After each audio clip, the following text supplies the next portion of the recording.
I am so excited to be here today with Mark Lefebvre of Navigating Patterns, a wonderful YouTube channel where he obviously is looking at all the patterns in the world and analyzing them. And the other day, he made a tweet that really stuck out to me. And what he said in this tweet was the difference between being is good and emergence is good cannot be understated. One is actually good. The other is actually Gnosticism. So I tweeted back at Mark and I said, you win tweet of the day. And can we talk about this? Because I think it's a very critical point. As I'm trying to understand many of these things myself and trying to kind of thread the needle through a lot of things that are going through my head. So welcome, Mark. Good to have you here. Great to be back. Love your channel as always. I don't watch all your videos, but the ones I do watch, I always enjoy because you have such wonderful stuff. So it's good to be back. Thank you so much. Thank you so much. Well, so I have a couple of things I want to say before I get started. One is that, excuse me, we have a big treat coming up in May.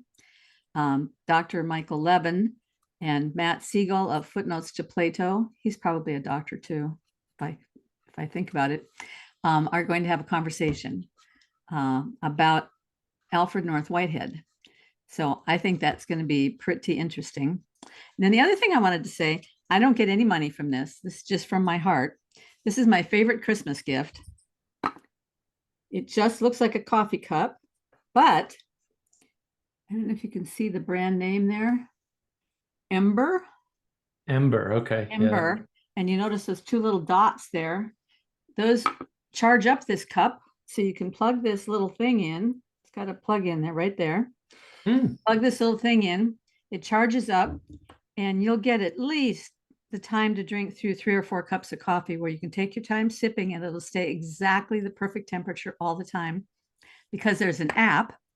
So you can put it at 135 or 140 or 145, whatever you want your coffee at. It has revolutionized my life. So That's wonderful. I thank my daughter for this terrific gift. That's fantastic. Good. I'm glad you have such a joyful toy. Now, let's get back to your comment. The difference between being is good and emergence is good cannot be understated. So what got you thinking about that and what did you mean by it? Yeah, that's a great question. So what's been happening is Manuel Post and I have been working away with our little community, which is mostly moved over to my Discord server, the Mark of Wisdom. And Ethan, who's one of our constant companions on and off as he's driving around doing deliveries in his truck, mentioned that this idea of, well, the way they're acting, it's like emergence is good instead of being is good. And I just thought that was brilliant. I'm like, oh, that's really good, Ethan. Ethan's very insightful. And a lot of this talk about Gnosticism is going on because James Lindsay is sort of focusing in on that, right? And one of the other people that contributes, Aiden, is just like, everything's Gnosticism. I mean, he gets a little overboard at times, but it's interesting that, all these threads are sort of coming together, right? And I don't like all of what James Lindsay is saying. I mean, he's very accurate, but some of the stuff goes a little over the top with the connections, right? But I think that's right. I think what we're really seeing is Gnosticism, sort of. Okay, so what's your definition of Gnosticism? So yeah, for me, the Gnosticism is expressed a couple of different ways. The way James Lindsay talks about it is there's a creator God and he's evil, and basically if we can get behind the creator God, we'll get to the good God who actually loves us or something like that. It's a weird and he's pointing at Karl Marx and Hegel and doing this philosophical line of rationality or something, roughly speaking. And I actually don't. I think that's a little silly. I don't think you need that. I think that any time that you do anything that sort of doesn't account for creation or denies creation or sort of starts in the middle and like sort of assumes a bunch of stuff, and then what you're going to end up with Gnostic looking thought, right? Because it doesn't take a lot of cognitive effort, in my opinion. A lot of people like Hegel. I kind of think he's an idiot. Sorry. I just not been impressed by anything. Everything Hegel said, it's like, honestly, I've heard 3-year-olds make the very same arguments with smaller words, but the same arguments. So, the fancy words are nice, but like it really is the kind of an argument a 3-year-old come up with. And so I think that's part of the problem, is that if your cognition's freed up, let's suppose you live in a very affluent society, and you really don't have a lot of cognitive load, and and you're anxious about the world because you're not doing sort of rote work or simple work. You could spend your time ruminating and come to the same conclusions as Karl Marx and Hegel and a bunch of other Gnostic crazy people. And then you're going to find them, right? You're going to look, and then you're going to be like, oh, you know what? That Hegel guy, but I came up with it on my own. So I must be at least as smart as Hegel. And I was like, well, I don't think Hegel's very smart. So like low bar, but I think that's what's happening. I think a lot of people are sort of coming to the conclusions of Gnosticism on their own, because it's not that hard to come up with if you're not, paying attention. Let's hold that thought there. I did a episode with Michael talking about James Lindsay's video. And in the comments, Nate made a comment, which I thought was very helpful.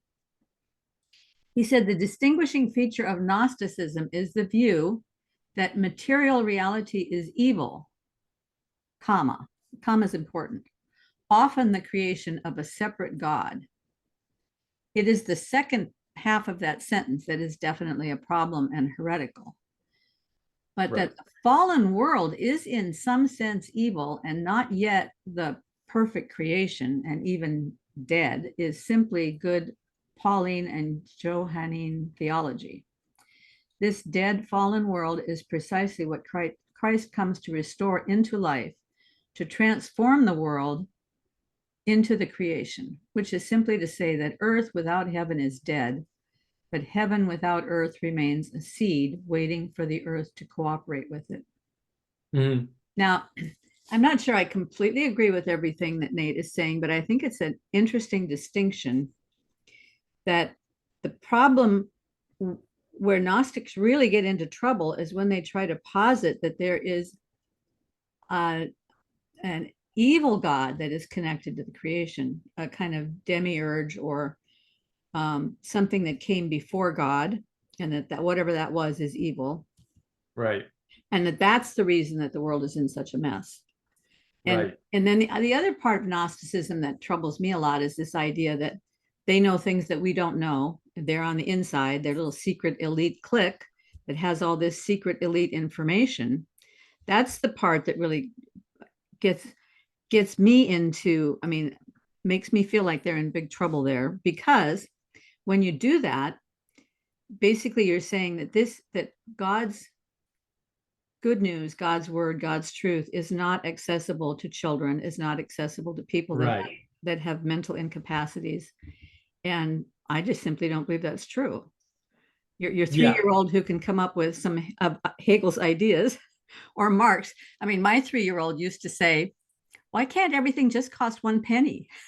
Why do things have to cost money? You're right. That's right. Marx in a nutshell, isn't it? Yeah, pretty much. Right.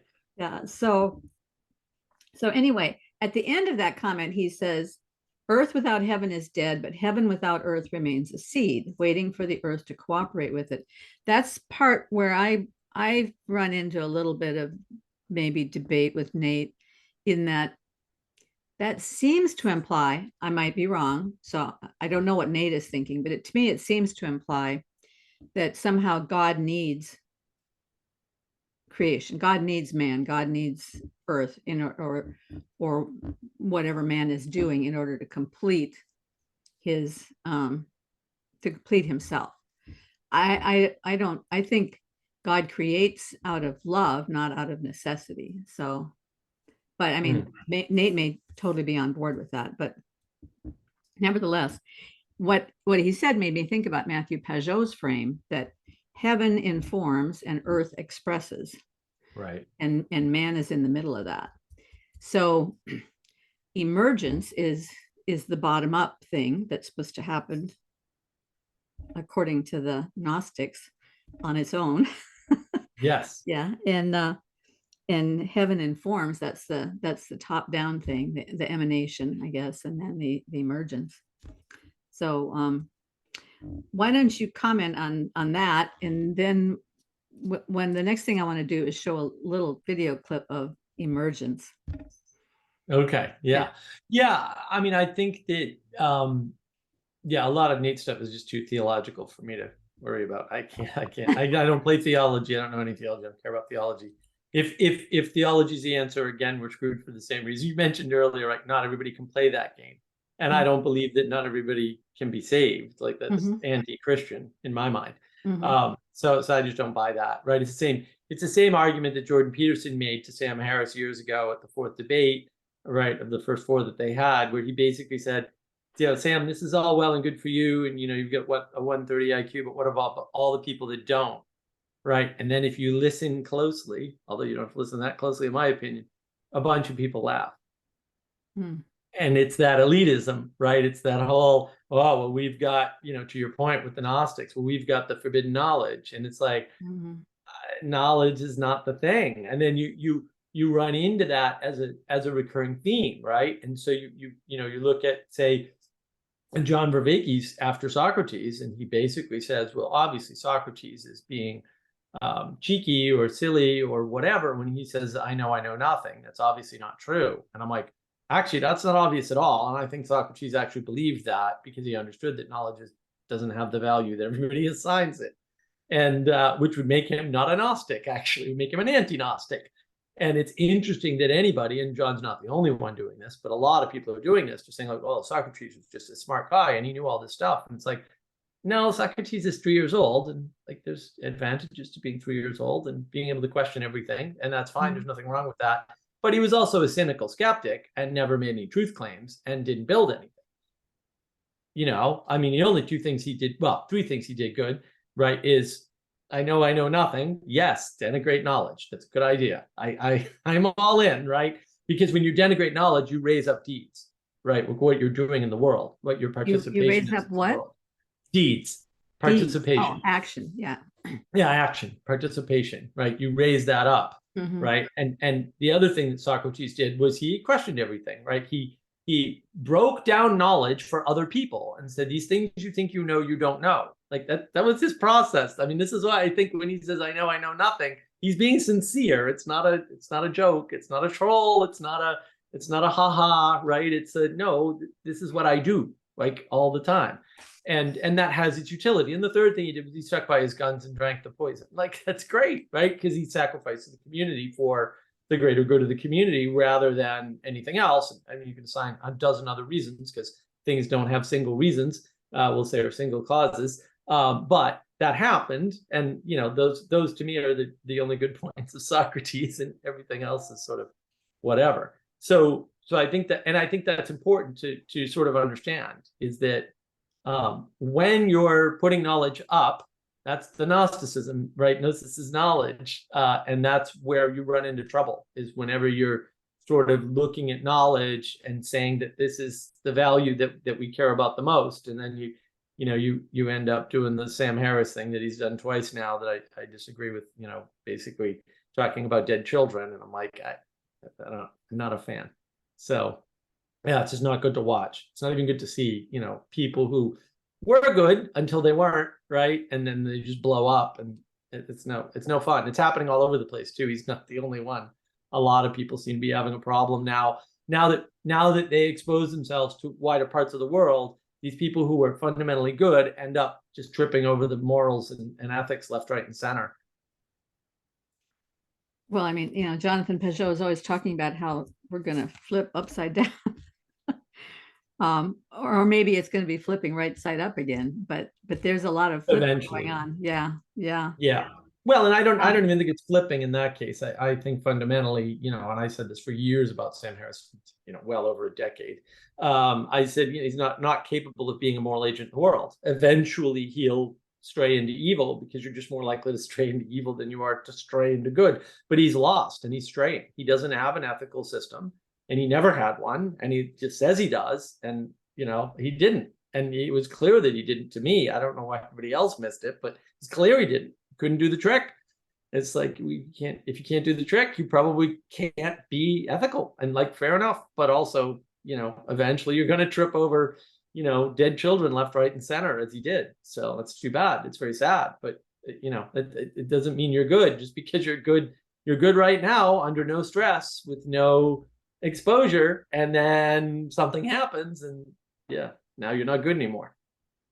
Well, I think a lot of that, the danger that people get into arises out of that same issue, which I think before they weren't thinking of it as emergence, but they were looking for something that would explain everything without God. And so they're all moving around in that arena looking for something. And then, aha, the scientists come up with emergence, and okay, now we have a name for it. Right. Right. Well, And it's creation denial. This is, I yeah, keep telling people, no, yeah, they're denying creation. They're ignoring creation. They're avoiding creation. And that's really all it is. yeah, And yeah, I mean, it'll be interesting to see your video, because we can go into yeah. that right there. Well, It'll be great. let's do this. I'm just going to show 1 minute of it. It's about a 10-minute video, but I'm just going to show 1 minute. And can you see that video? Yes. How particle life emerges from simplicity. Mhm. Okay, we're going to watch a minute of this.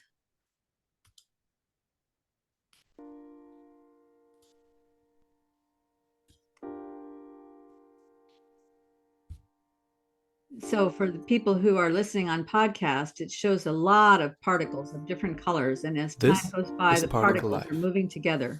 It's a very simple particle system that creates these incredibly beautiful lifelike structures.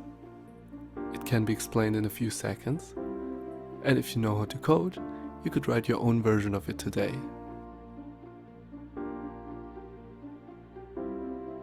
It's a perfect example of emergence, the phenomenon when many simple small parts make up a larger structure that suddenly shows complex behavior.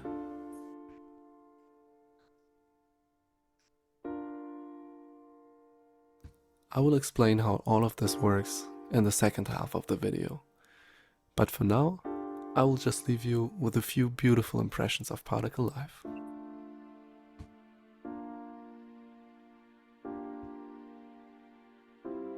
So the particles have moved together and begun to build these incredibly complex structures. It's very beautiful. And we'll stop there.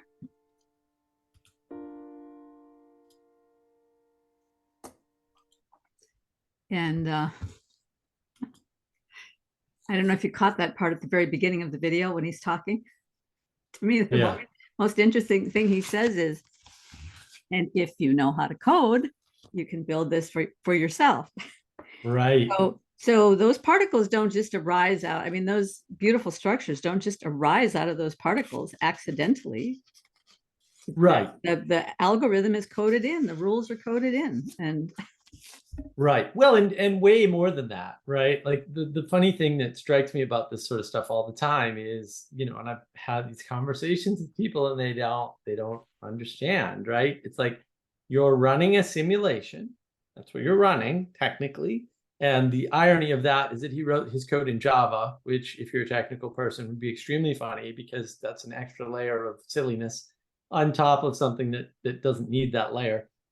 But he just sets up all these simple rules, right? And then you can change the rules on the screen. I looked at the software, and I was just like, this is bizarre. But he's ignoring, you need a computer. Somebody needs to have built that computer. That computer is built out of a bunch of stuff, right? And then there's a bunch of software that isn't built by the people who build the computer, by the way, right? It's written by other people, right? And you need that software. And then there's so many technical layers there, and I actually could go through them all on the top of my head, but I don't want to bore people, so I won't.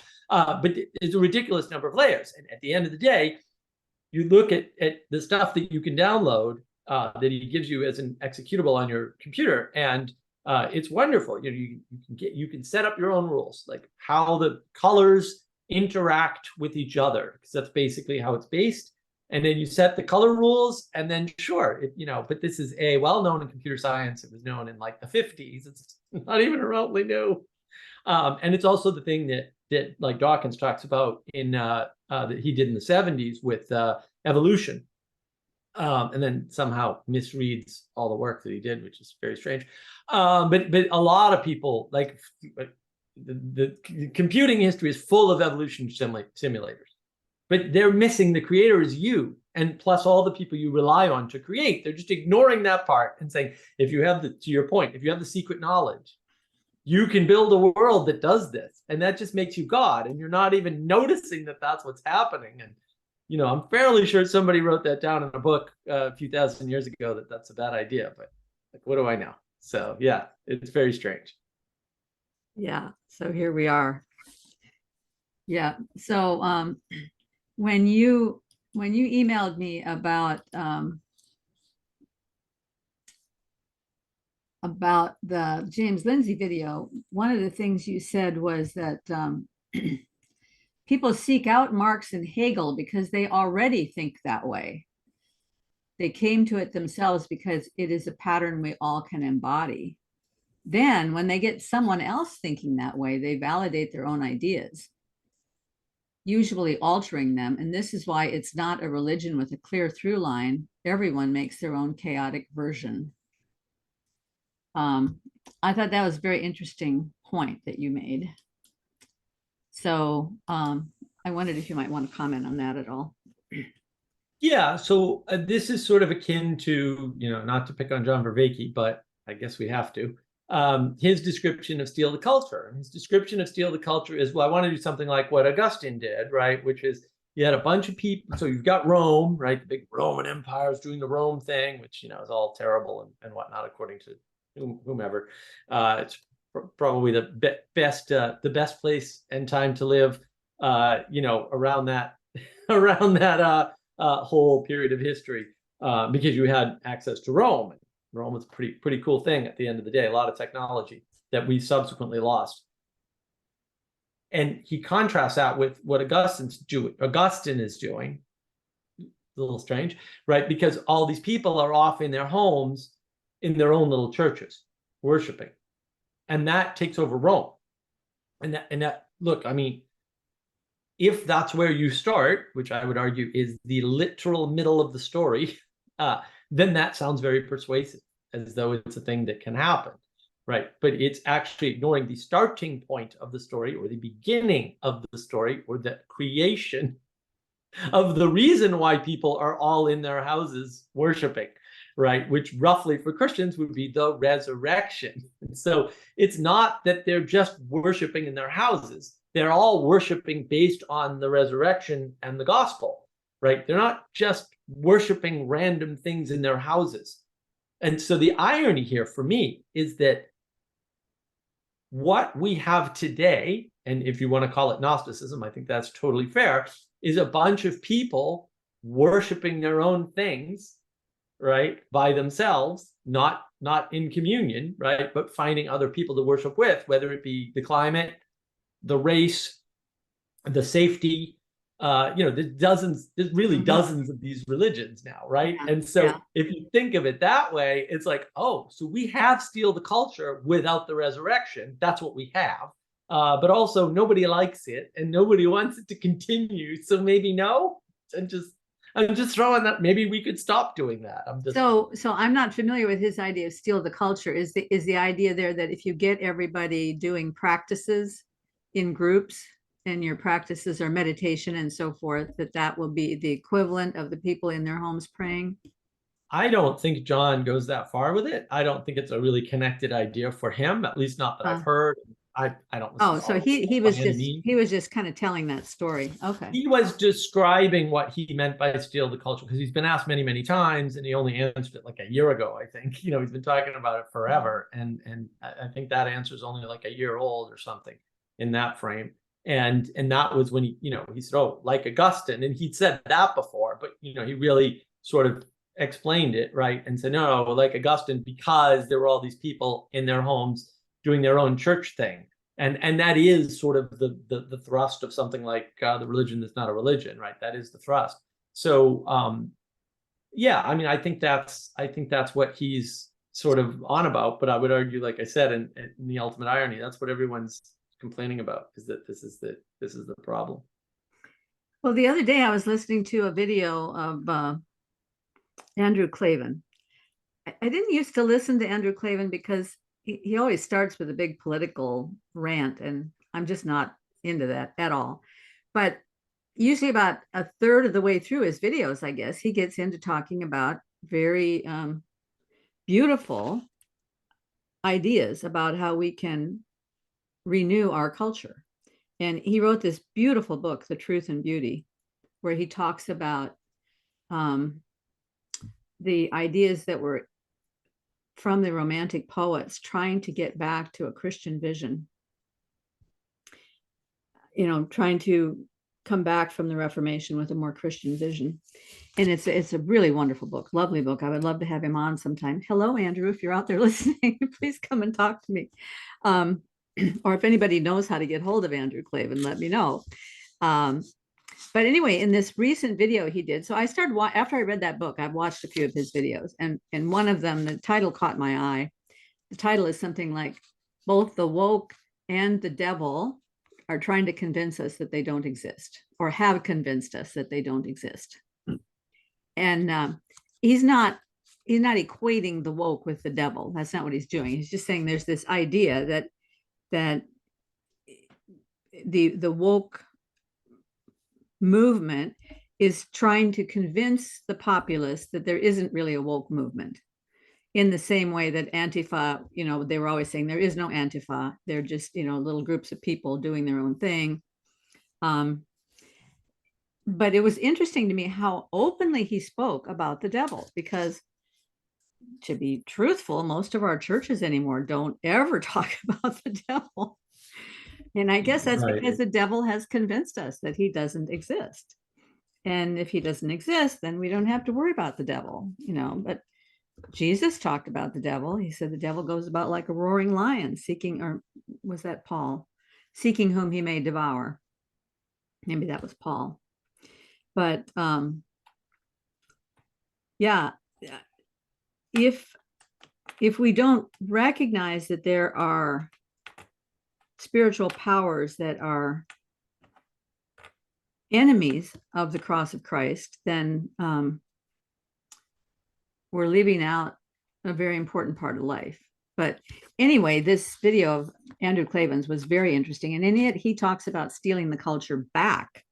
He says some people say that the woke and people of that ilk are the revolutionaries. But he said, no, they've already won the culture. They're the mainstream now. They're the mainstream in the news. They're the mainstream in Hollywood. They're the mainstream in academia. They're the mainstream in government. They've already won the culture. It's the people who want to get the culture back, steal the culture. He doesn't use that phrase, but those are the people that are the revolutionaries. And now I have a little problem with that, because it starts using that war language, and then that sets us up in a confrontational thing, which I think is always a mistake, because one of the reasons that some things come back and bite us so hard is because we pushed against them.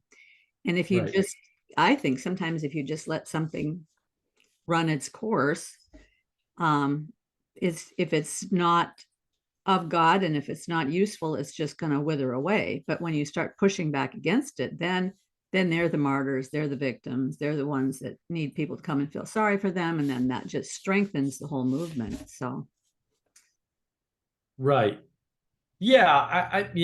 so much there. I mean, I have a video on my channel, Navigating Patterns, about the culture war. And actually, I conceive of it completely differently. It's really a war to have a culture or not. Because Gnosticism is, we're going to have 10 cultures or 20 cultures or 100 cultures. Who knows how many cultures they're going to come up with, because they keep picking different highest values. Is it the earth? Is it the climate? Because those are not even the same thing. They're in conflict with one another, right? Is it this idea of equality, right? Is it safety? These are all competing highest values. But they compete at some level. At some level, they don't compete like everything else, but at some level they do. And then those turn into, religious sorts of concerns. But culture requires that we're under one common ideal, right? One common sense of the good or whatever. And if you don't have that, then you end up in what looks like a culture war with people vying to get the culture, but actually none of them can have it anyway. So if they win, it will be no culture again. And so that's my argument is, no, it's really a fight for culture or no culture. So that's really the fight that's going on. And it is a fight. And I think that, part of the problem is, to your point, yeah, there's a pushback component, but also there's an ignorance component. And if you look at something like Gnosticism and emergence is good, why would emergence be good, right? Well, Satan doesn't exist, so you've taken the bad out of the situation, or you've predefined it as, Hitler or something, pithy, Yeah. right? And something like that cannot be reduced to that, right? Ben Shapiro makes a great argument about that. You wouldn't kill baby Hitler because he's a baby, right? It's like, fair enough, right? And he did save Germany before he did bad things. He saved Germany. Like, okay, Germany couldn't be saved according to everybody, actually. And then he did it, which is like technically a miracle by all standards. It's like, oh, wow, kind of performed a miracle. And then they followed him wherever he went. Well, like he performed a miracle. I get it, right? But when you have this sort of pithy, insufficient definition, the alternative to emergence is nothing, right? Nothing happens. And so now it's like, well, there's no bad, there's no evil, or the evil is such a weird bar that you're just never going to run into it again. You're not likely to. And then something comes up, right? Something emerges, because things emerge, like things emerge all the time. And then it's like, well, that must be good, because before we were bored, before nothing was happening, and there's no bad, so emergence is good. Fair enough, but that's very binary thinking, right? It's the Sam Harris, we can find the lowest possible evil or the worst possible evil, which, by the way, you can't do. I don't know why Sam says that. That's a lie. I can prove to you that it's not true. And then we can just go in the opposite direction. It's like, what? I mean, what are you saying? As long as you're not committing genocide, you're doing good in the world? Like, what does that mean? It doesn't mean anything. You have to move towards the good. You can't just say, I'm moving away from the bad. Are you moving sideways? Are you moving up and then back down? Because I doubt it's linear. Like, they're not accounting for all these things. So emergence is good is like, oh, look at all the good things that emerge, and you can cast anything as emergence. But a lot of things are not emergence. A lot of things are actually happening as the result of actions in the world, and they're being formed by people. Like emergence happens like literally all the time. Like there's new Discord servers popping up, there's new online platforms popping up, and almost all of them fail, by the way. Like new businesses, 95% out of business in the first 3 years. Like emergence is not good. It's not good to start a business and then have it fail. Right? It might be good to start a business, but it's not good if it fails. So you get stuck in this loop of, well, it's better than nothing because emergence, and therefore it must be good because what option do we have? But a lot of bad stuff emerges too, and people don't pay any attention to that. Well, I mean, that ties right into the whole idea of evolution by natural selection, because there has to be a lot of stuff that's emerging in order for some things to be selected out so that they become the next level. And then out of that, there has to be a lot of stuff emerging so that something is to be selected out. So that means that a lot of things fail. Only a few things that emerge get selected to go to the next level, whatever that is. I have so many questions about evolution. I wish I could have a conversation, a really honest conversation sometime with an evolutionist and with a diehard creationist, have them both there and just pick their brains. Because when I said once early on in the channel that after listening to Jordan Peterson for a long time, I can understand his perspective on evolution, and I can see that it's coherent and it all hangs together. Yeah. But I can also see that special creation is coherent and that it all hangs together. Right. And that all of the language that Jordan Peterson uses could easily be simply inverted and become the explanation of how something is created and why it is the way it is. You can look at something that is the way it is and you can marvel at the beautiful design of it, or you can say, wow, evolution is such a great designer. So you have that choice. Right. Well, except you're treating evolution as an agent in the world, and Well, yes. I yeah, mean, that's the obviously, and then problem, that's the right? language that they use. But Yeah, then their argument is, well, there's no other language that we can use, but that's not really right. what we mean, right? Right, but Yeah. they can't say what they mean because they mean exactly what they say, and they just don't want to admit it. And it's interesting too that they use the word selection. It's like, Mhm. okay, well that implies that there's something doing a selection, all right? And it's also And ironic too even that deeper, there must be something that is better than something else. So there has to be right, a value yeah. scale in order for This, selection to take place, right? there's still a value scale, there's Yes. still a hierarchy. That's all. Those things have to be there for the evolutionary process to be a process that is discernible from a non-process. But let Like me ask you it's a deep. question about evolution. You probably know the answer to this because it's probably very simple, and I just can't see my way through it. I look at a butterfly, or I look at a ladybug, or I look at a dog, and if they have come about strictly by evolution and natural selection, there are these branches on the tree, and they're sort of at the end of the branch, and there's no place to go, or they're just going to get more and more particularized. But so where is evolution heading from here? I mean, Right.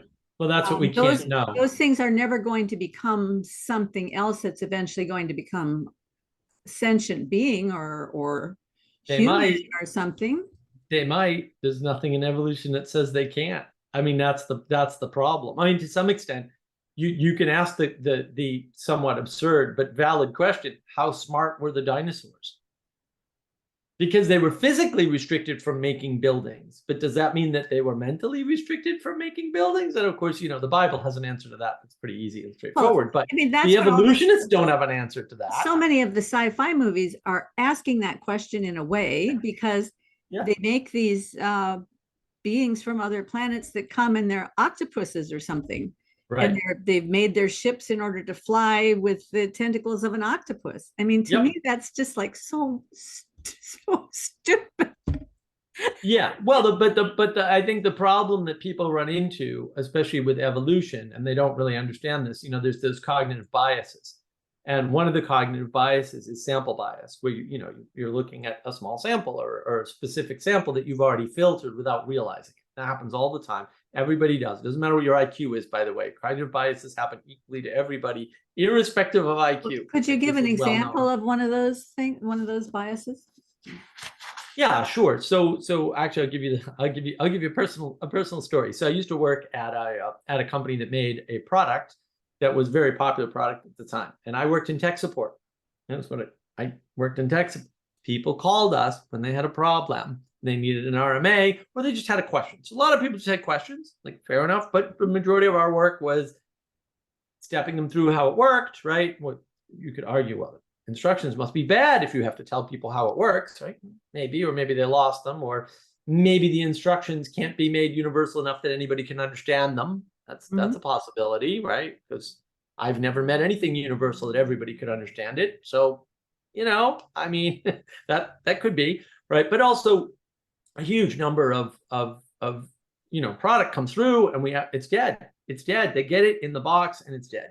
And one day, and I was very young at the time, I was complaining, and one of the senior engineers was like, "What are you complaining about?" And I'm like, "Look at all these dead drives. How are these people making any money? This is ridiculous." We had this nice RMA system where we'd send you a drive and hope you'd send one back. I mean, it was a very generous system, and some people took advantage of it, but a very small number. But I was like, "Look at all these dead drives," and he's like, "Let me ask you a question," and I said, "Sure, go right ahead." And he said, "How many dead drives do you think we get in a month?" And I knew the number, so I threw it out. I don't remember what it is now, but it was a big number. It was like 10,000 or something. It's a huge number. And he said, "How many drives do you think we ship in a month?" And I had no idea what the number was, but it was effectively what it boiled down to is that our dead drive rate for repair drives was under 1%. Which in the computer industry, I think probably even today, although I don't know for sure, is phenomenal. Like nobody's under one, nobody. So we just literally had the best product in its category from any vendor. It was such high quality. But if you're in tech support, you don't see all the ones that work. You don't see, you're in tech support. You're dealing with the broken stuff. That's what you're doing. So your sample for people's experience is broken. It's just broken drives, unclear instructions, difficult to use, right? When in fact, and it was like the #1 product for years. For years, it was #1 product in its space because it was fantastic. These Japanese companies really know how to make good tech. It was fantastic hardware. It was very high quality hardware. So that's an example of sample bias. I'm a tech support engineer. All the good stuff is not visible to me. And then the other bias that's common is hindsight bias, where you're looking backwards through time and you're not realizing, well, the information that you have now is more than the information that was available when the things were happening. And so it's very easy for us to project a through line. The problem with all, and this is the real killer, okay? Usually these are cognitive biases, and you can do something to your cognition to get around them. That's actually not true with evolution. All of evolution is based on those two biases, because most of the creatures that like were tried, most of the mutations that died out, we don't have fossils for. And even the ones that we do, we wouldn't know that. Because just we have one fossil that looks a certain way doesn't mean there weren't, millions and millions of them and only one got fossilized. We have no idea. We have no way to know that. We have no idea. And so all of evolution is subject to these two very powerful biases. We're looking back on it, and the sample that we have is terrible. And we're making assumptions about, well, this must be right. Right. But again, how smart were the dinosaurs? Could they have built cities if they had arms and legs like us? I don't know. I don't think anybody knows. I don't know how you determine such a thing. I think that if you think you could determine that, I would call you an insane person right away. I'm like, they had huge brains. We don't know what their brains look like. Brains don't, as far as I know, get preserved at all. So there's no way to know at all. There's no way to have a guess about how smart dinosaurs were and whether or not they could have built spaceships, but for longer arms on the T-Rex. No idea. Well, and the other thing that I think is very strange idea is how many creatures that don't seem to have a brain at all are capable of amazing feats of building. Right. I mean, look at a spider web. They not only produce their own webbing, but I was listening to a video the other day when a spider builds. There are different kinds of web building processes, and some of the spiders actually leave one wedge of the web without any crisscrosses in it, so that they can, because they're the kind of spider that sits on the outside and waits until something gets trapped in the middle, and then they can zoom down this non-sticky part that they've left open to get to the thing that they want. So everything else is sticky to capture the prey, but they've left themselves a non-sticky space to get to their prey after it gets caught. Well, hello. I mean, that's some pretty good building for that tiny, tiny little brain. Or a beaver building a dam. Their dams are so incredibly efficient and beautiful and purposeful. And not only does it make a great dam for a beaver, but often it's very beneficial to the environment and to the people living in the area. And just how does all that happen, Right. Or like with a caterpillar, it just wanders around eating a lot of stuff, and then it dissolves into a goo once it gets inside the chrysalis, and there's nothing left of the caterpillar. Nothing left. There's no brain or anything left. And yet the memories of something that was taught to that caterpillar will still be in the butterfly when the butterfly emerges from the chrysalis. Yeah. No, Those they don't know how any of that works. I just don't think that evolution can touch that stuff, because those things are built into those creatures. Right. No, it can't touch it. And the ultimate amusement to me is that everybody complains about the creationists and the intelligent design theories, right? And then science actually, in all seriousness, comes up with this whole idea of simulation theory. And I'm just like, okay, but you couldn't get a better definition of intelligent design than simulation. There isn't a more pure form of intelligent design than simulation theory. And you're worried about the people reading the book that's 2,000 years old. That's what you're worried about? Really? I think you'd be worried about the new scientists who came to the conclusion that there's actually an architect on a computer programming it and running our entire universe from it. That sounds a little crazy to me, guys. I'm sorry, but yeah, maybe you need some medication.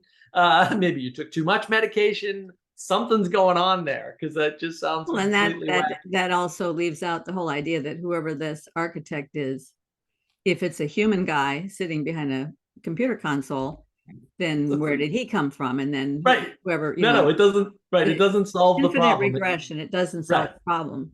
Right. And, something else just popped into my head, and then popped right back out again. But maybe it'll come back. Sorry. That happens. Well, the number of people I talk to, I mean, I've gotten into these arguments with these, mostly young kids, and some of them are software engineers. Like, they know how to program and whatnot, and they're like, no. See, you can simulate the game of life, which is a famous. It's just like the thing that we're showing. I know. Yeah. You can simulate the game of life inside the game of life. And I said, yeah, I understand that. But every time you run a simulation of something, it's like making a photocopy and it degrades. And they're like, no. And I'm like, look, you've got a simulator, okay? And then if you have a computer, it has so much memory and so much horsepower on the CPU. When you run the first simulation to simulate the game of life, you've used up those, they're gone. Those are no longer available to you, and you can't see them from the simulation. And then when you use the game of life that's running in the simulator, and you create a simulation of the game of life, you've shrunk that usually by 2 or 3 orders of magnitude. I forget what it is. I used to know off the top of my head. But like, it's a lot smaller.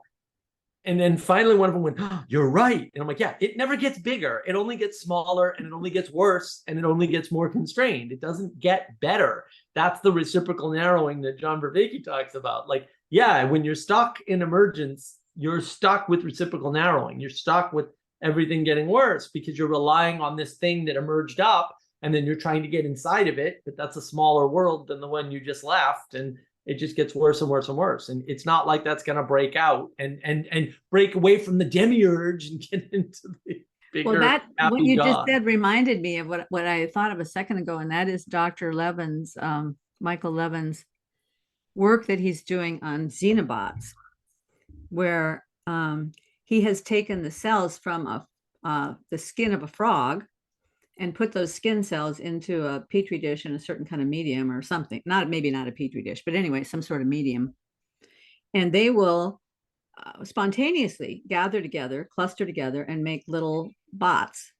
They don't have any, they're only skin cells. So there's no brain cells or anything like that. It's just skin cells. But they'll cluster together, and they will repurpose some of the functions of the skin cell to something else. Like, I guess there's some little cilia on the skin cells, and they will repurpose those on the exterior of the bot so that they have motility, so they can move through the water. And then when there are a number of them, they will go out and gather up the loose skin cells that are still in the water and kind of clump them together so that they have sort of made offspring for themselves. You can use this language. But what's interesting, so these things can live, and they can reproduce in a sense by making these new little things. But they can't reproduce, by dividing and then becoming a new thing. They don't have that kind of life, but they are alive. They take in nutrition, and they excrete waste and all of that. And but they're exactly the same DNA as the frog. Yep. The DNA has not changed, but nevertheless, they are a new creature that has never existed before. And it all happens within 48 hours. It doesn't take 100,000 years of evolution to produce this thing. It happens in 48 hours. And I don't know if he has considered the implication of that. He makes a deal about it, but I don't know that he considers the implication of the fact that it doesn't require hundreds of thousands of years to create something new, even in a situation like that. But that's the assumption that evolution is the only force, and it's clearly not. And this is, this is another thing they leave out, right? It's not just evolution, right? There's also adaptation, and adaptation happens actually fully independent of evolutionary processes. Now, you can play with that, and people do. They go, "Oh no, that's adaptation is part of evolution." No, it's actually not. It came around a lot later, and it is a separate concept from the other sets of changes. Because in an evolutionary theory set, because it's actually a set of theories, it's not a theory or anything like that. There's a bunch of theories, right? What Darwin did was he added his own stuff, for sure, not taking anything away from Darwin, but he took and synthesized a bunch of theories. And then he added his own stuff to glue them together. And like, fair enough, it's a wonderful accomplishment. But it's not like he came up with all that. A lot of the stuff was already known, right? And it just didn't fit together. So he fit it together and turned it into a single science, if you want to think of it that way. I think that's a perfectly fair way to think about it. But the problem is that in evolution, there's lots of mechanisms for change. So, and this is one thing that Peterson actually kind of talks about, but I don't think he understands what I don't think he understands the gravity of what he's actually saying. So one of the ways, that people typically think about this is mutation. So there's mutation. It happens from cosmic rays. I mean, we can get all crazy about where cosmic rays come from, but that's a pointless regress back to nothingness. There's the Gnosticism, right? So there's always mutation. And then there's something that isn't that, because it's not external, caused from cosmic rays, that happens as a result of mating. Even asexual reproduction, where some variation happens as the result of the joining of two sets. That's a different type of variation from mutation. It's a different mechanism entirely. The two have nothing in common. They can work together. They can happen together, obviously, right? But that's a different statement, right? So those two are separate from adaptation, because adaptation is like a good way to think about adaptation is in karate. A lot of people understand this. There's practices you can do, like you hit your bones on a regular basis, and your bones get stronger as a result. I know Vervaeke talks about this. A lot of people talk about this. Okay, when you do that, okay, because you've changed what's called the epigenome, which is still relatively new and not understood at all, because it just turns out that DNA is actually less than a third of the picture by all the numbers I've ever looked at. I don't know where anybody else is getting their numbers from, but it looks like it only does a third of the prediction rate. The epigenome will pass on those stronger bones and that ability, so that your offspring will have an easier time to do that, or may even have that modified bone structure already. That's adaptation. That's not mutation. It's not either of the other types of mutation. It's a totally different process that, again, they have overlap, but they're not dependent on one another. They're completely independent. And it's the problem for these scientists is that in order to do proper science, actual science with the scientific method, you really have to reduce the variables down to one and only alter one variable at a time. You can't do that with evolution, because A, the scale is beyond your lifetime automatically, and B, there's just too many variables. We don't even know them all, is my suspicion. I can't prove that, obviously. I can't prove an unknown, but I don't think we even understand them all, right? We've got genetics, which is the DNA. We've got the epigenome, which is something else, which turns these on and off, and also does something else that we don't know about. And then you've got the mRNA, the messenger RNA system. And we don't really know anything about how that works. Like, we know almost nothing. We know what it does, but we can't make changes to it with any reliability. And that's a real problem. They've been working with messenger RNA for like 10 plus years in a serious fashion in controlled environments, and they've gotten nothing consistent for results at all. So that's just the three mechanisms that we know about. So you can't look at the epigenome and know whether or not something's been turned on or off. It only gives you an indication, because if the messenger RNA didn't send the message, it didn't get turned off. So there's three variables right there in the genetic system that we know about for sure, right? That maybe combined explain the whole thing. I don't think so, though. I think the math is still way off, but I'm not a math guy, so I haven't bothered to even think about calculating it. In the same way the math was way off, they knew this midway through the Human Genome Project. They figured out this isn't going to explain the things we thought it was going to explain. The math doesn't work. There's too many combinations in the human to be explained by this genome, as complex as it is, and as many computers as we have on this. And, you know, the only reason why I know that is because I know somebody who worked on the project, and I met them. I was walking by them on the street, and I had worked with them, and I said, "Hey, what are you working on?" And he said, "I'm working at the Whitehead Institute on the Human Genome Project." And we just figured out that we're almost halfway done, and this isn't gonna give us the answers we got all this funding for to get. And I was like, "Oh, that sounds like a problem." And he said, "Well, it's already funded, so, you know, I'm getting my paycheck, but we're not going to get our answers. Like, we're not getting what we paid for."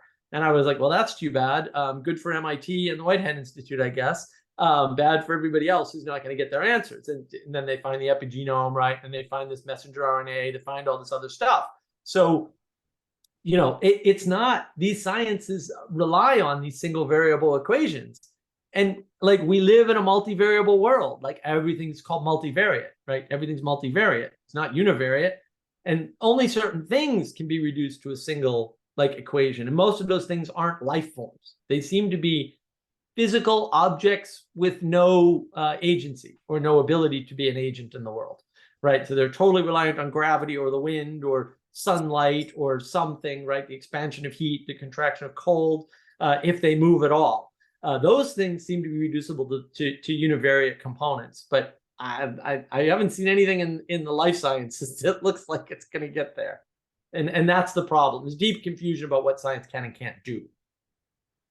And then there's the whole mess of what used to be called junk DNA, which at one point they used to say something like 85% or something of DNA was just junk, which was supposed to be proof for evolution, showing that we have all this garbage left in our systems. But little by little, they're finding out, oh, wait, this piece isn't junk. It's very important. And it does this thing over here. Oh, this piece over here is not, you know. And so more and more of the junk DNA, as they're finding out, is really special. And it makes me think of this company my husband used to work for that sold chips and manufactured chips, designed chips, manufactured them. And my husband was in marketing. And they would sell a chip that had massive functionality, but they sold it to different customers with some of the functionality turned off that couldn't be turned on by the customer. But it was all, the chip was all the same. But some people paid at this level, some people paid at a higher level, some people paid at a much higher level because they got more functionality. It was the same chip. Some of it was just turned off for some reason. Right.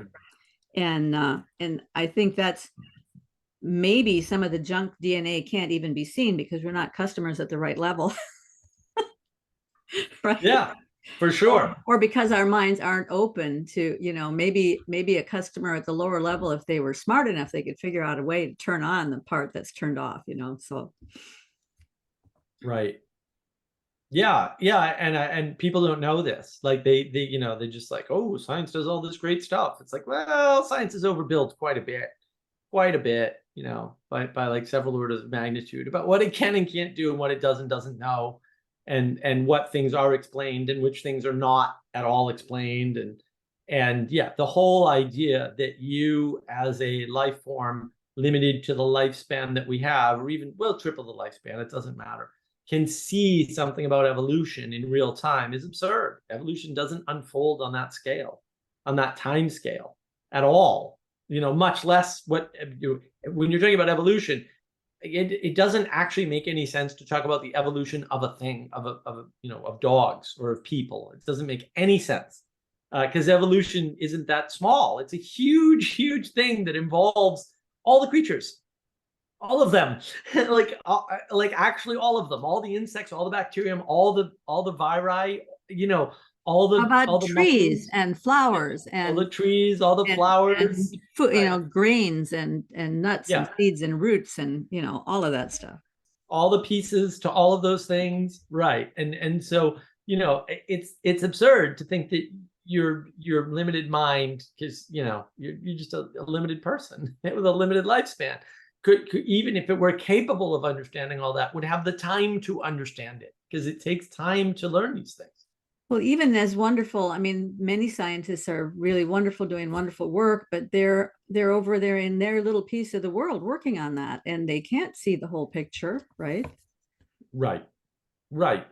Yeah. And yeah, it's a big problem. It really is. It's such a huge problem. And it's just funny because yeah, I mean, I don't understand why they're so stuck on things like extending rationality, where it would fix a problem that isn't a problem, never needed to be fixed before. And like, what are you doing? Why do you need to know these things? Okay, Because, say more about that. Now, what do you mean when you say they talk about extending rationality? well, that's one of John Vervaeke's projects, is to extend rationality. He's not the only one, but I mean, he talks about it quite a bit, extend rationality. Because rationality gives you a level of certainty, right? Because science, the advantage of science, and science is wonderful, and I love science to death. I have computers, so obviously, like, it's all science, guys. Science gives you two main factors, right? Which is accuracy and precision, and that increases certainty, right? It gives you a level of certainty that you can often measure, right? And it can approach 100% for a lot of things. Like, that's what science is really good for. So to the extent that you can apply science on something, it will give you a degree of certainty about the world. Now, if you mix that up, and I think people do, with something like rationality, then you say, oh, well, we can't apply rationality to love. Love is irrational. Everybody knows this, right? Like, any definition of love is irrational. Like, we know emotions are definitionally irrational. They are things which are irrational. The components of things that happen that don't fit rationality, logic, and reason. So there's obviously things that don't fit in those three camps. So everyone's like, well, we want to extend rationality so that we have certainty about the things that rationality doesn't apply to. I get it. You mean like some sort of systematic theology or systematic philosophy that would take apart love and goodness and beauty and truth and make them fit into some sort of systematic picture. Well, I mean, if you had the forbidden knowledge, knowledge, huge temptation. Karen, I understand the temptation. If you had the forbidden knowledge, Karen, you could do that, I'm sure. What does that sound like? It sounds like Gnosticism. It's just crazy talk, right? It's nuts. It's like, what? And the funny part is, you don't need it. Why do you need this? What is compelling you to believe that this is something that you have to understand or have knowledge of? Or I don't even know, like, why? If the ancient peoples, who you think were all stupid or something, didn't have this, and they lived fine and happy, why do you need it? I'm just confused. Like, I don't get it. I think it's Corinthians. Knowledge puffs up, but love builds up. So knowledge is very captivating, because the more of knowledge we acquire, the more we grow in our own eyes, right? When it gives us the impression of being able to do things that maybe we can't do, or, like I said, don't need to do, or whatever. Like, there's a dozen different ways you could sort of think about that. And like, fair enough. Like, it gives us a lot of confidence in things that maybe we don't need like at all. Maybe we don't need these things. And like, that's fine, except also you don't need those things. So why are you wasting it? I'm fascinated by your little comment about the two kinds of measurements are accuracy and precision. Yeah. That's really interesting, because let me see if my notes here. So I was talking about Matthew Pageau's frame that heaven informs and earth expresses. Mm-hmm. So heaven brings down the idea, and then earth maybe activates the idea or something like that, so that the idea comes down and then it arises from below, gets expressed, gets manifest from below. And then Barfield's frame is accuracy versus expression. And that frame, I think, answers a lot of questions. There's a lot of rationality and logic and everything goes into that accuracy side, right? And expression goes into love and goodness and truth and beauty and art and all of those kinds of things come out of that emotion, come out of the expression side. And in order to have a whole of some kind, there has to be some sort of gradation of each and intersection of each, and that's what creates all the variety and the diversity, and and all of that kind of stuff. So both are needed. But you've added another element in talking about over on the accuracy side. It's not just accuracy. Accuracy and precision are two different kinds of things. So Yes. I'd like you to talk more about how you parse those two, because I think that on one side and expression on the other side makes a more complete picture, and I'd like to understand it more. Sure. So the accuracy and precision problem is you can fire an arrow and get it close to the bullseye, right? And then you can fire 6 arrows and either get them spread out from the bullseye or get them all close together, and it may not be on the bullseye. And so that's that's why you need accuracy and precision. You need them both. You need not just to be accurate, but also to be precise, so that when you and yeah, obviously this only comes into play when there's more than one item. But this is often the case with science. They reduce everything to one case. Well, what's the And difference? then they generalize out. If both of them are aiming for the target, what's the difference between? No, they're not aiming for the target. No. One is about the target, and the other is about how consistent you are in your attempt, right? And so that's accuracy would be aiming for the target. Yeah, I believe so. I always get them. I'm dyslexic, so I always get, whenever there's a binary, I get confused. I think accuracy is target, and precision is how close you are, how clumped together things are. Okay. And that's part of the problem, is that you need both when you're firing multiple arrows. Like, it's not good to just have one, right? Like, if you hit the bullseye once, that's great, but if you only hit it once and you don't even hit the target at all, that's not great, right? Whereas if you fire 6 arrows and they're all on the outside of the target, you'll outscore the bullseye. So like it actually does matter. Like, it's not an arbitrary thing. It actually does matter. And it gives you that sense for 3 states, right? There's missing entirely, there's getting close, and then there's getting dead on, right? And okay, because it re-enchants the world. Part of the problem is we're stuck with these binaries. Like, either you believe in some big religion, or you're an atheist. It's like, well, no, there's lots of options in between, and Gnosticism seems to be most of them, right?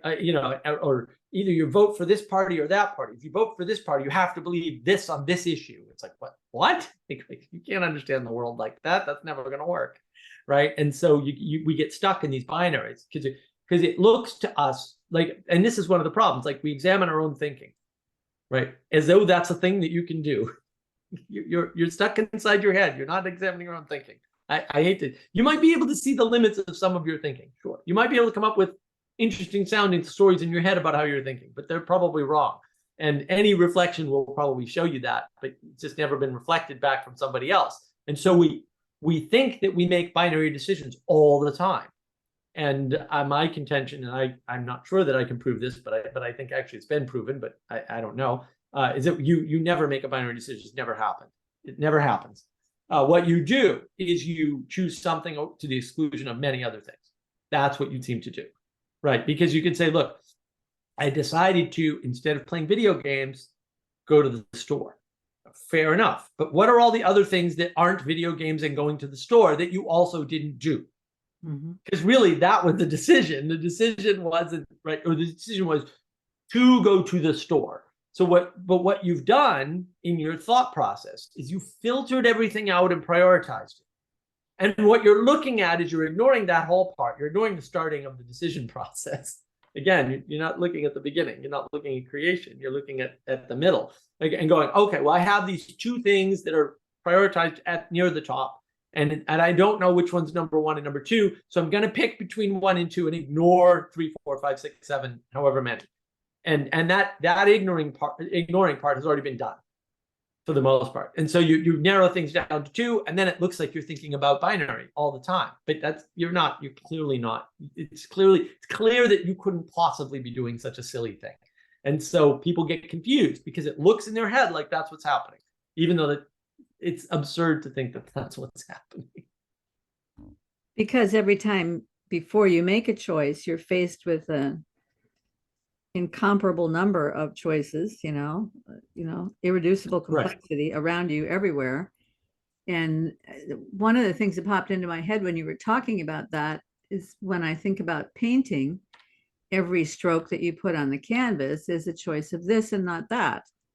Not necessarily binary. I mean, in my head, sometimes I have 250 million options that I could pick up a brush of any number of things and I could place it in any number of places on the canvas for any number of purposes. But it's always this and not that. And that made me think back to Lindsay's video, where almost the entire frame of the whole video was complaining about the Gnostics and the anti-reason people, even the reason people. I mean, he tied everything together, but all of them were in this category of they don't really know what they want, but they know not that. So they're only on the not that side, right? There's no this. It's all not that. But in reality, every time you make a choice, any movement that you make forward requires this and not that. Yes. You got to have both. And maybe that's the accuracy versus expression thing too, because the accuracy is you're moving towards a goal of some kind, and then that movement would either be accuracy or precision, either right on target or in the neighborhood. When Peterson talks about how you aim for the highest good, that highest good is kind of always moving in your frame, because you don't get to it right away, and then maybe the target has moved and you have to recalibrate and move again. So you're getting some precision there, but maybe you're not totally accurate yet. But even precision moves you along the path of an upward trajectory. Right. Yeah. And I think the thing that people, aren't accounting for, I would say that science is a quantity-based way of looking at the world, right? And because it's about accuracy and precision, it's about testing, it's about measurement, all those things, right? And there's a quality to the world that you can't measure quality, right? I mean, that doesn't mean there isn't a difference in it. It means it's not measurable. And measurement, if you look into gauge theory at all, you'll realize measurement's not what you think, and it's kind of a big problem. And once you realize that, you'll be terrified. If you've been relying on science, or if you're stuck in materialism, the gauge theory and the way it works will terrify you for sure, because it's all completely relativistic, as it turns out. So measurement is already a problem, but quality is a similar problem, right? In that you don't even have measurement, but it's purely subjective, right? The quality of the beauty of the what I would call terrible drawings that I do on my board, some people are going to say, no, it's lovely that you're trying so hard to draw, even though you're clearly drawing impaired or something, if we want to be generous about it.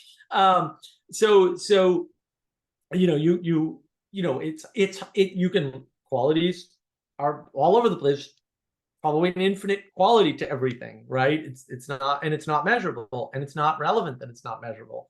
And what's the beauty of a painting, like, versus another painting? It's like, I don't know.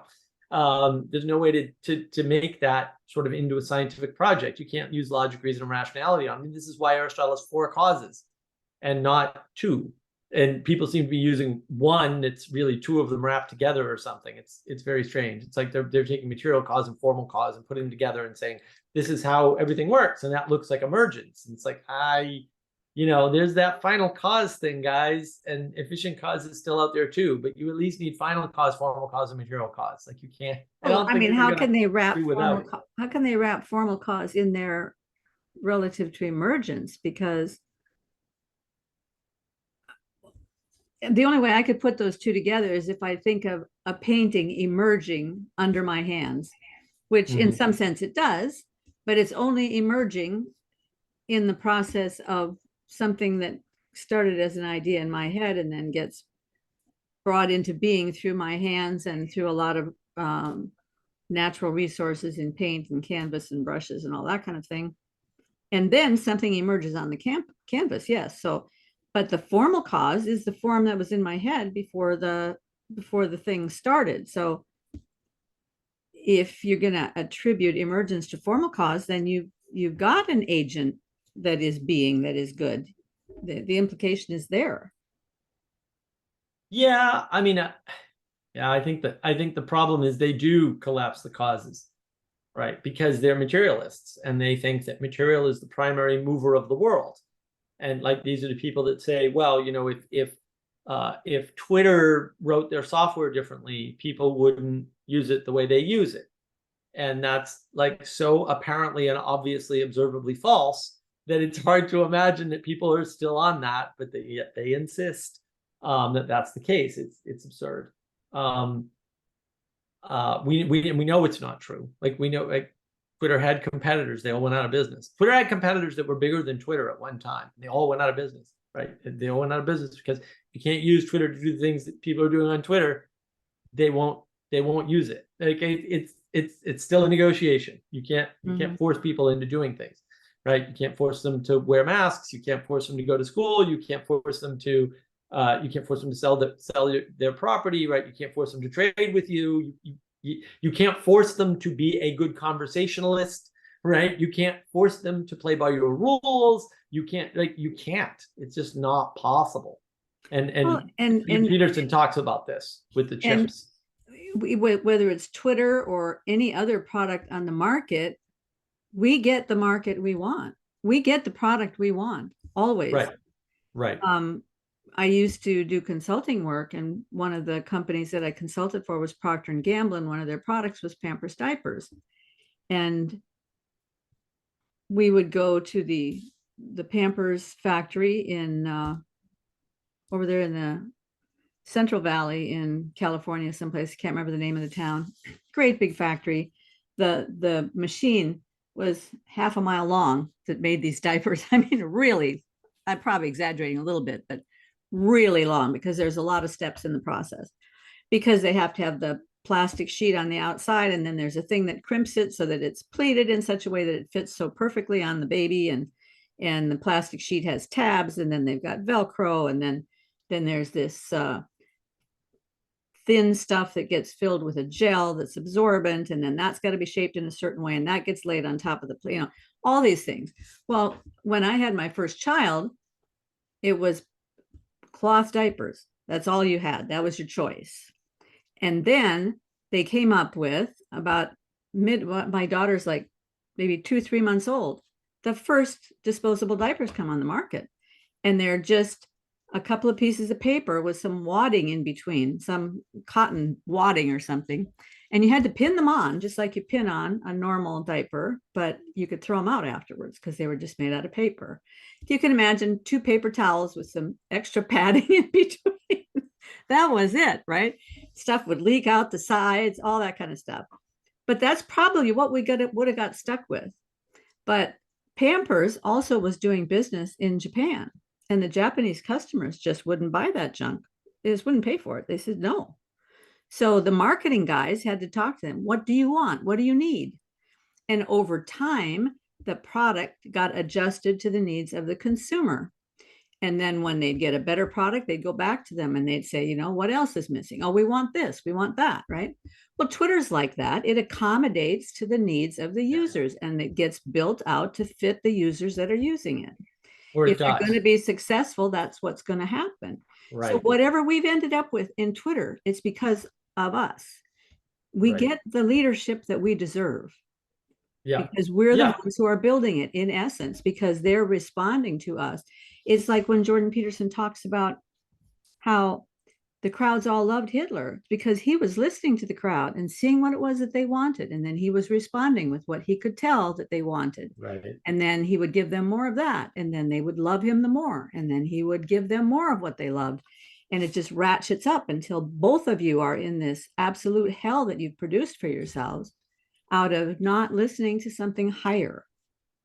Right, exactly. Well, that's the emergence, right? You just described emergence. What emerged in Germany in the depths of despair, and I mean, read the history of Weimar Germany. You know, after the I mean, the French were just the French basically stole the Germans' food supply. Actually, like Woodrow Wilson, who started the League of Nations, which later became the UN. He quit the League of Nations, and he was a crazy idealist. I never liked him, but he was a nutty, crazy idealist. And everything, you think your ideas are new, huh? Go read about Woodrow Wilson and his utopic ideas.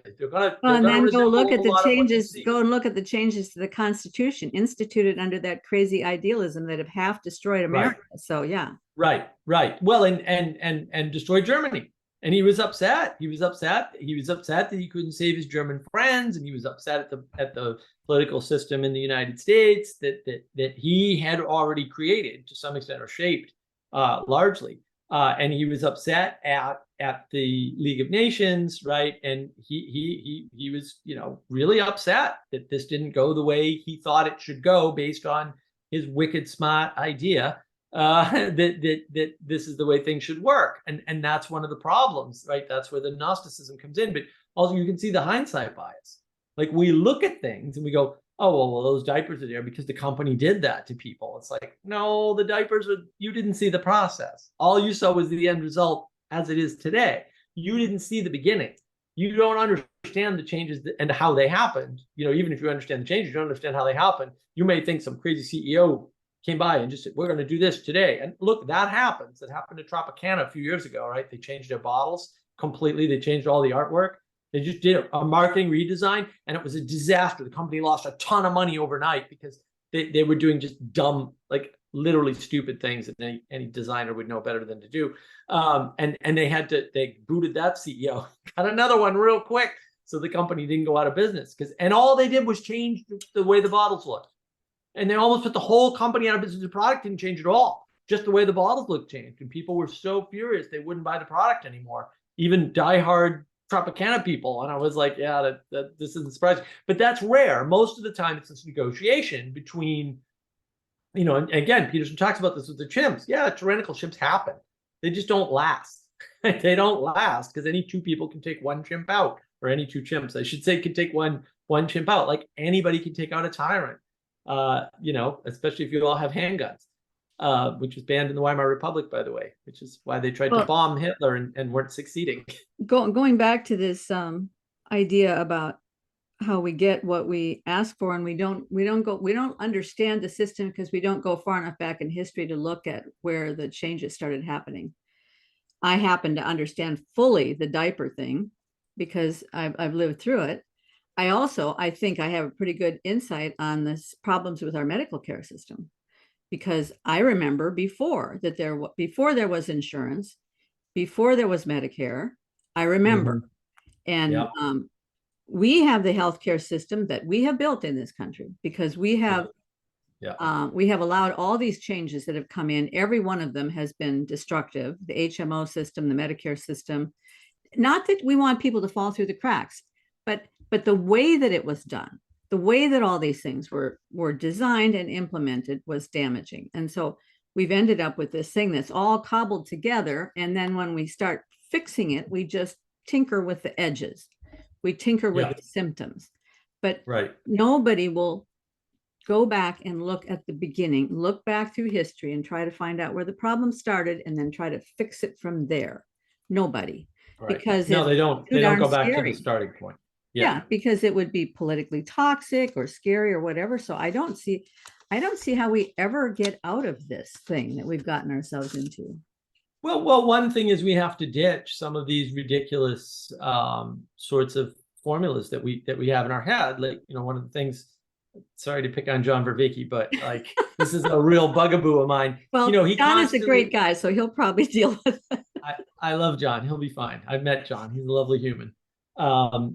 Look, I mean, he says stuff like, we can't go back. We can't go back. We can't. And I'm like, at what point is it in your life that you haven't had to go back?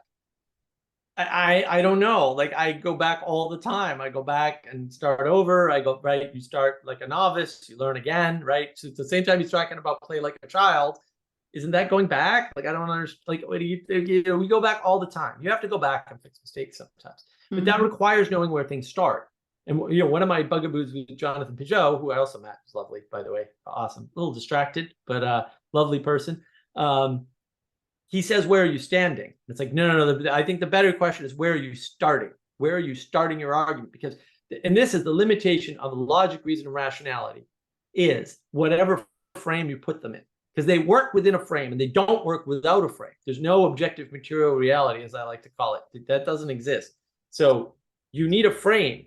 But the problem is, if you pick the wrong frame, you can end up with justifying anything. You can justify genocide with logic. It's not that hard. You can justify nuclear weapons and blowing up the planet. I mean, nihilists do this all the time, right? You can justify you're wiping out poor people, right? They're doing that all the time with the climate. It's perfectly logical if you buy into the climate.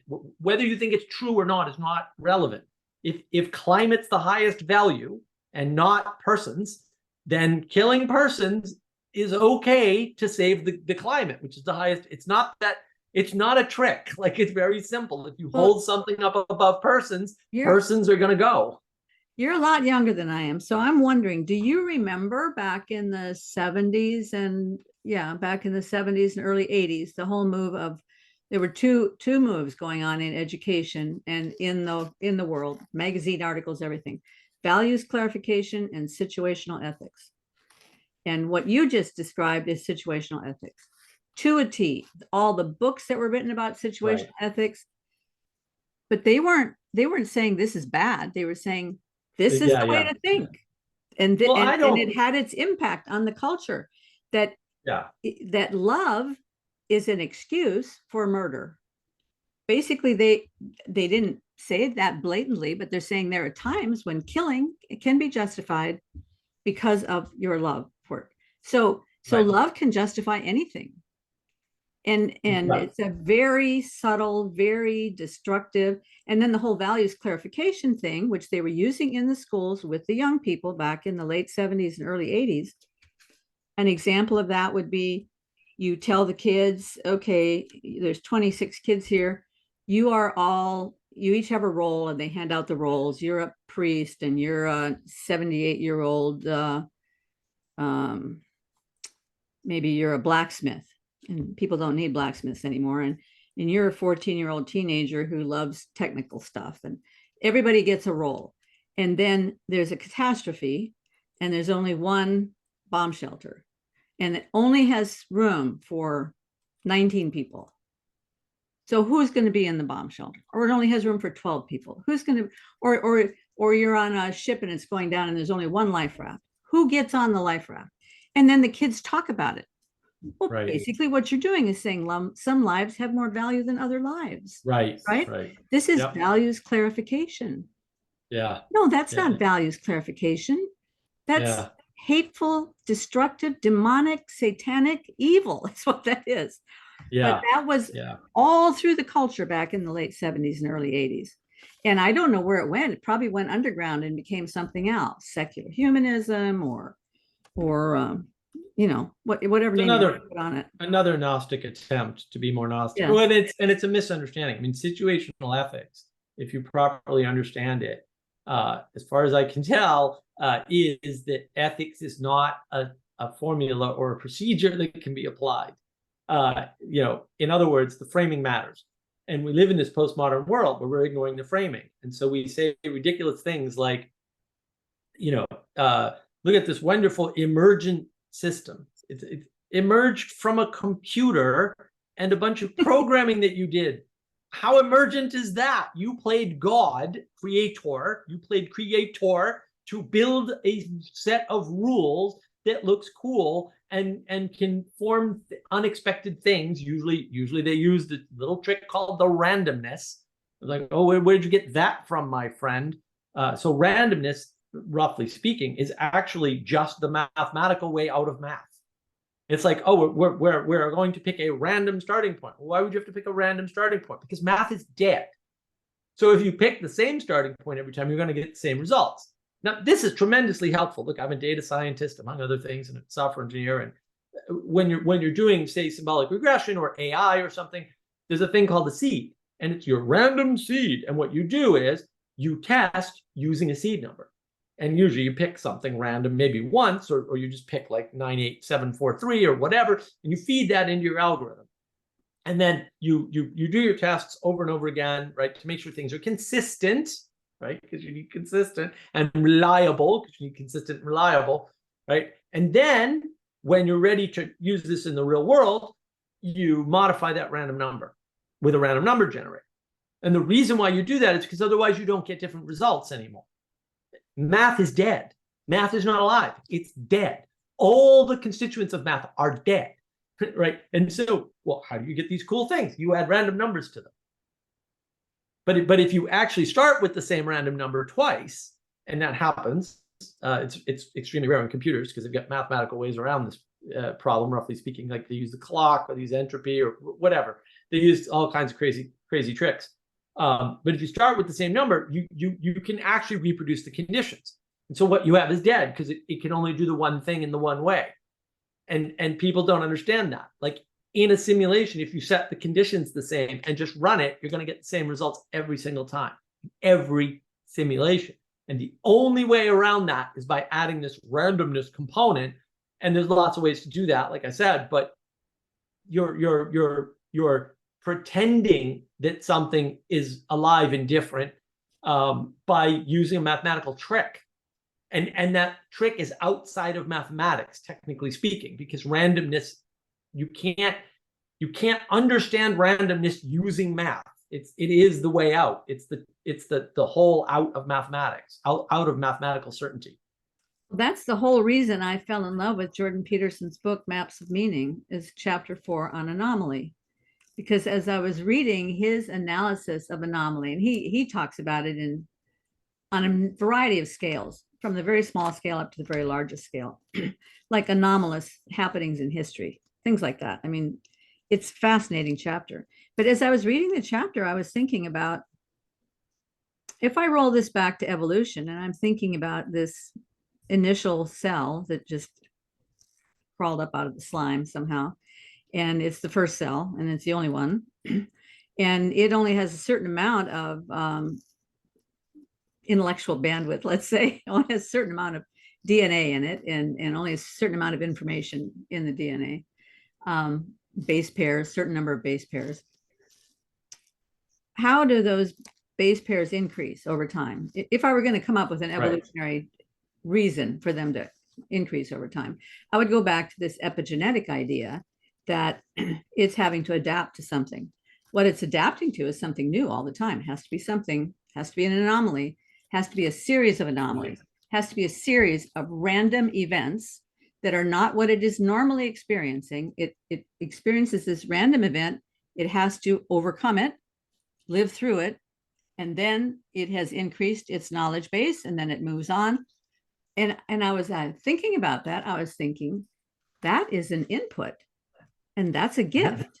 And every time it's input, it's a gift. And every time it's input, it's a gift for a particular reason to produce a particular result. Because it always, the anomaly always suits the need. At least that's been my experience in my own life when I've experienced anomalies that have greatly ratcheted up my need to grow. That those anomalies have exactly suited the need that I had at that moment to grow. So an anomaly is very much like a random number generator. They're random, but even randomness is very mysterious, is it not? Yes. Yeah, no, it is. I mean, it like I said, it's the hole in math. You can't do anything about it. It's the potential that opens everything up. It's the way you add potential to a mathematical system. Isn't it also very difficult to actually get random numbers? Oh, yeah, very difficult. Yeah. There's various algorithms, sieve algorithms and stuff, all kinds of crazy stuff. Most people use entropy because it turns out that, there's a slight variation in the number of milliseconds it takes to boot your computer. A lot of people, so there was a trend for a while, I don't know if it's still around, I don't think it is, but I have used it relatively recently. Move the mouse, and that generates entropy, and which is hysterical because absolutely does the opposite, but that's a different problem. Wrong definition of entropy, guys. But it helps to generate some of these seed numbers so that when you use an algorithm that isn't random, because the inputs are unpredictable, right? They're not random, but they're just unpredictable because they're based on your mouse movement. That's not random. And it appears random. Like, fair enough. Like, it's at least irreproducible. So they do all those kinds of tricks. And look, the other thing, it's kind of interesting. Everybody sort of describes evolution this way. I've had massive arguments with people that I really respect, who are obviously much smarter than I am, but are totally wrong about one thing.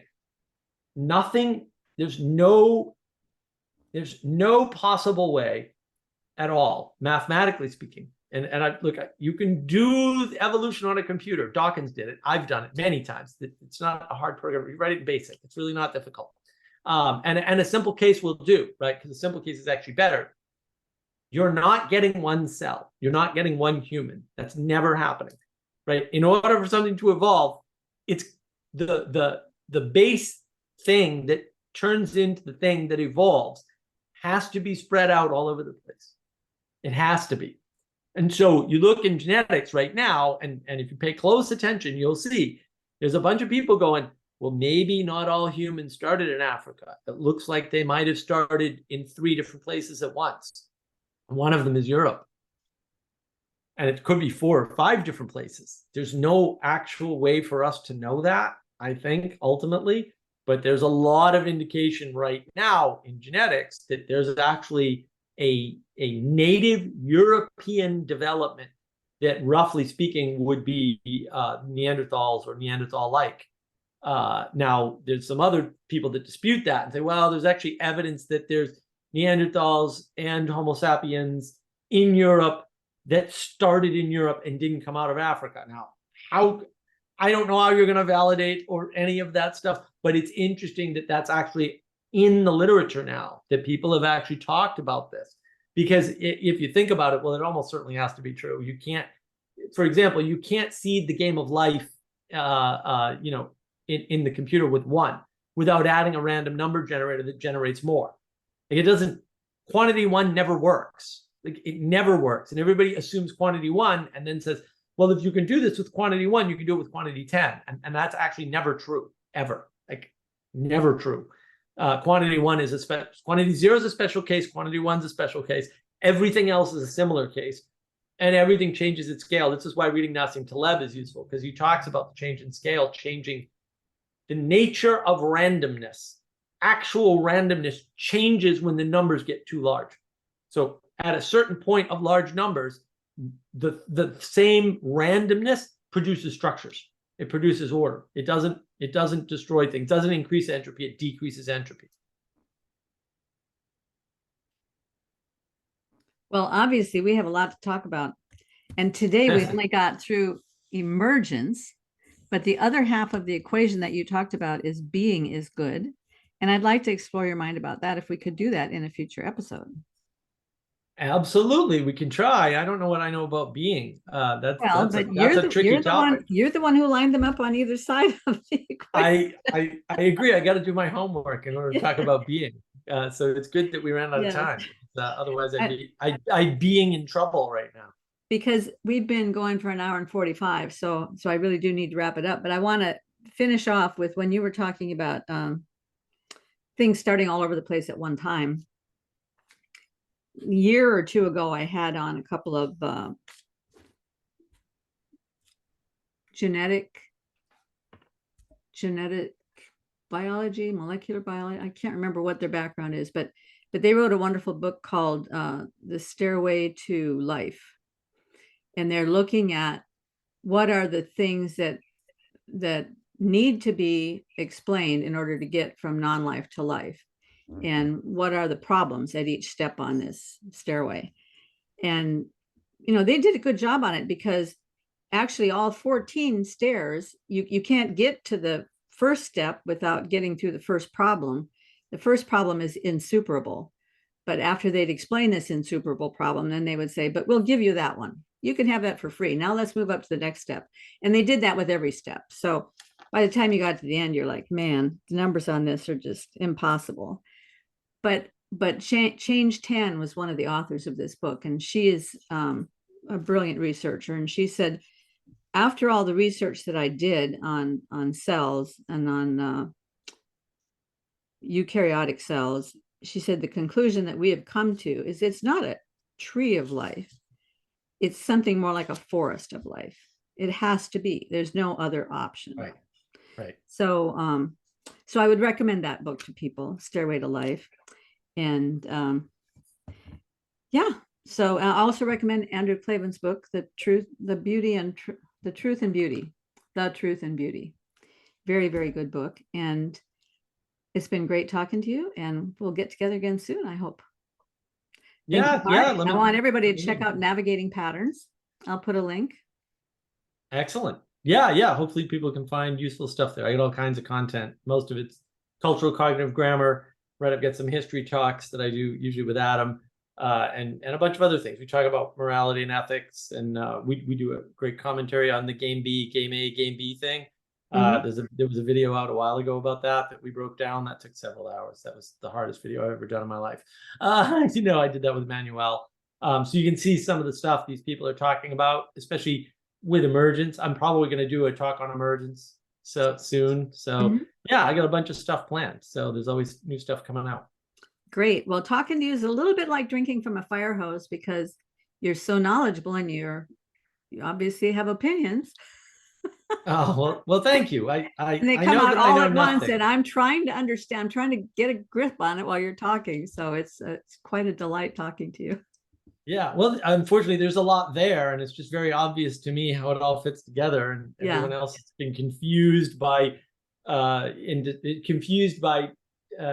knowledge and distracted by this extra knowledge and these extra promises and crazy things that have nothing to do with how to live a good life, I would argue.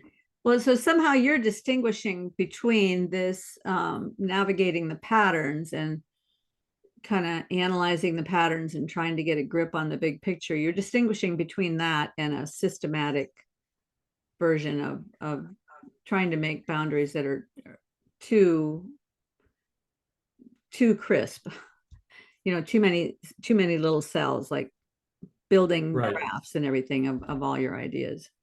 Yeah. Well, and it really is, Jordan Peterson talks about levels of analysis. It really is about proper levels of analysis. In the postmodern world, we've lost the idea of proper level of analysis.